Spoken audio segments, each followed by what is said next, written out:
transfer A23 coming up. The topic will be written in A23, no ink.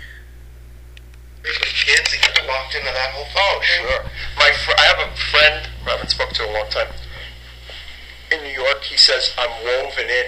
I like that expression. He's woven in like the weft and woof, or whatever it's called, warp and woof of the, of a tapestry. Thank God we don't have that. Count your blessings to have the freedom you do at this age. Yeah. It's going to allow you to be the free being you want to be.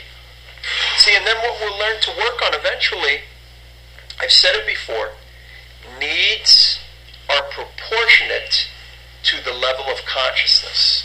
So if you're at a stage where you feel like kind of lonely, I'd like to have a woman, I want to be loved, I want to feel, those are all normal and natural, but they're normal and natural to a 4th grader, not to a 6th or 7th grader.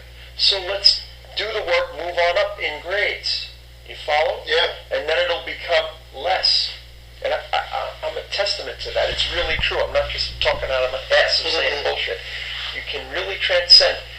When you break through the surface levels, remember I said there's metabolism going on, catabolic and anabolic. Catabolic is breaking through the stuff that's already there, and anabolic means new tissue is building that you never had before, which are areas of independence and self-contained, self-reliant peace and well-being, self-love that you've never touched before. But I know them, I've touched them, so I'm telling you it's a real process.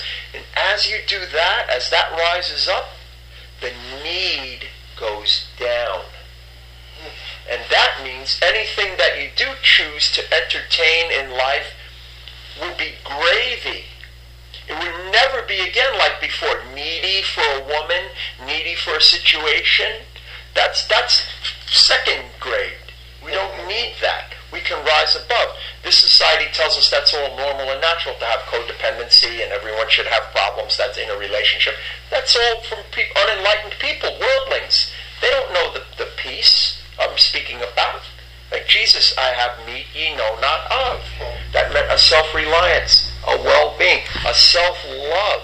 You can feel within yourself so much love that it's pouring out. It's not needy looking to get. What can I get? We'll eventually break the erroneous connection, which is the downfall of most men in the world, of the sexual component connected to the emotional component. We'll break through that.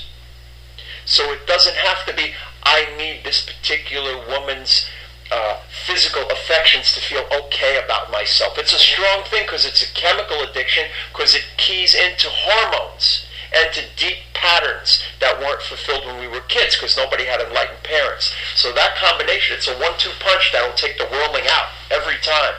So all men are pussy whipped and have to do shit they don't want to do to have the woman. We don't have to be like that. We can be free. We don't have to make a show, but we can laugh at people like that. I look at the average man, I say he should be wearing a dress. There's no balls under there. There's no power. You follow me? Now, does that seem attractive to you, or does that seem horrible and world-hating? How do you take that, what I'm saying now? Do you think it's true? Could be possible? It sounds true to me. Okay. It's definitely true. It's not hypothetical. Okay? You can have a fulfillment and a love and a peace independent of who loves you, who doesn't love you. Okay? Have a woman or not have a woman. I'm not saying it's intrinsically bad to have, but in terms of the unenlightened woman, it provides a lot more baggage than is necessary once you're waking up. You don't need it. You don't need it. Here's the thing. I'm old, dying. Do I want to be Joe, shithead in some house on a beach, or do I want to have a wife, grandkids and great grandpa? That's part of the worldly illusion. Okay? Because what's going to happen as soon as you wink out, you got to let go of all of them, whether they're there or not. You have to face the reality of the void, the shunyata, the emptiness. That means growing up, not being a child in a fairy tale anymore, like everything's going to last forever. Now, follow that? Keep in mind, because the culture I was raised in has no tradition on how the fuck to deal with death. I just gave you perspective of the best way you could possibly die in Western culture. That's what they think. Well, but if you're the dying person in the bed, all you'll have is a memory, a compensation. I had this while I was alive, and now I gotta lose it. Yeah. How about if you became a strong, independent spirit that conquered it in your prime while you had the power, and you could die noble like a Buddha? How about that? See, that's not an attractive alternative to many people. They don't even think it's real. No, I think it's real. Yeah, I know it's real. So strength is always what it's about. Independence is always what it's about. That's how we overcome and triumph. That's how we burn out the karma. That's how we fucking win. Every other way we lose. Because whatever you acquire, it's sand. Jesus said it. Why are you building your house on sand? The love of humans is going to come and go. The attachment and comfort is going to come and go. The need for it neurotically is a product of unprocessed childhood traumas and non-fulfillments. Some people have a little better, they can grow easier if those things are fulfilled, but they might not have the motivation. So count it as a blessing if you had incomplete parenting and growth. As long as we're not psychotic and mentally ill, okay, which you are definitely not, you have a functional mind and good intelligence, you can use that to transcend the conditions that most people never transcend. Would you rather be in a position of needing people to feel okay, or feeling okay independently on your own, and then your relations with people can be from love? Well, yeah, which is better? Of course, the latter. Yes, so that can be, but it can't be without discipline, Damon. It can be with discipline, it can't be without discipline. That's the difference. Sure. Okay, so that's all. Sure. How we got into that lecturing. But yeah, because what will happen is you'll get a tool to handle all those emotions that you thought were only handleable by changing an external situation. Some young girl has to walk in and make me happy, or there's no way that longing could ever change. That's the average man. It's not a man, it's a child, it's a baby. You have to start, we'll tap into a power that you know you're strong, independent, and well. Cool. I mean, does that sound attractive or not? Of course it does. Yeah, well, I don't know. Some people may think mine is wrong or a reaction or something, but great sages have spoken like this, and I feel it for real. Yeah. I would much rather be that. Then if I choose to have a partner or anybody else, I don't do it at the cost of my independence. It doesn't become a drug of dependency or something I need because I'm sick. Yeah. It becomes something I healthily share with someone else. It's a whole different thing. A whole different thing. I retain my autonomy, and I go further and further into bliss and peace and freedom. Because this time around is brief. It's the blink of an eye. So whatever you acquire here, it's going to go in a few heartbeats, a blink. So if you have the grandchildren and the whole thing around, you can have some worldly, temporarily well-being, which they use the word happiness. But it's borrowed, it's temporary, and it's going away very soon, because the instrument with which you can enjoy it, your sensory apparatus and the emotions attached to it, are going to die. Am I telling a fact or a falsehood? Yeah, of course. Yeah. So that's the point. You're right. Having a bunch of grandkids is probably overrated. And we get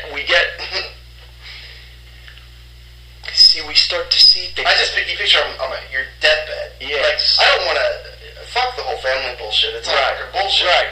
I just want we can rent them for the day of death. Just put enough money aside for that. We'll start a business, right? There we go. That's what I'm talking about. That's the solution. Rent them and bring them in. I've been reading this Tibetan book, and they talk about how it's a great honor. I think if you could have your master at your side when you're dying, and there's all it just goes on and on and on, and it's so fantastic. Yeah. Well, see, that's a different ballgame, because you're dealing with, in a master or a teacher, you're dealing with a higher consciousness that is leading you on in evolution. In the untrained person, it's just the security blanket, because he never got spiritually realized, that he's clinging to, and then he's got to lose, which is only going to make him weaker, not stronger. So it's a whole different thing to have the enlightened around you when you're dying. completely different. That's what the whole Bardo Thodol is, the Tibetan book of the in-between spaces. So you can talk to that dying being and let it know, go toward the clear light. Don't try to reform and start the whole attachment again. Go toward the light. I just had a great business idea. Yeah. Jesus Christ. We'll rent people for the dying day? Cool. Psychedelic drugs are getting huge in studies for the dying. The federal government now with Obamacare is getting heavily involved, in all the caring for people as they're dying. So it's going to be a revolution in Western culture, with at least in American culture, on what very likely could happen to aid the dying. Right. So that creates a huge demand for people. Where are they?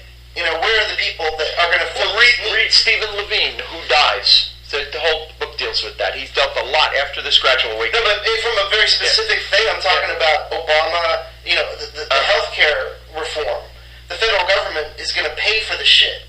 Nobody's paying for that shit right now. Pay for what? I don't follow.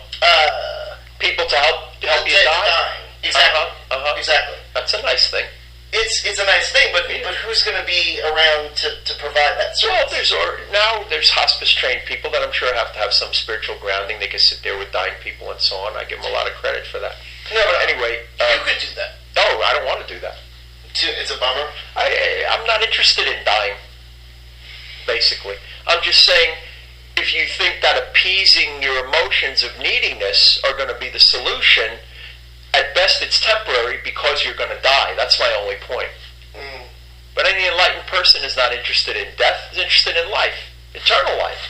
But you're facing the fact, you're mature, that you don't have unlimited physical life. And you just face it, that's all. And the earlier you face it, the better it is. That's called growing up. Most people are not grown up, they're children in their mind. You face the fact. Okay? Even if you're not facing your immediate death, the idea of knowing that anything you amass here is going to go away, that's a large factor to help you toward enlightenment. If you think that you can gain something here that you can keep, you have to reconsider that. You're mistaken. It's against all the facts. Nobody's ever kept anything they gained here. You follow? I don't have any possessions. So a lot of it is growing to places that we haven't been before, really. The spiritual path is a true extension of horizons into new territory. And it can be scary. It can be challenging to all the things that children want to hold on to. You follow? So as we grow, that's what happens. Okay. I guess we better stop. So, that's it.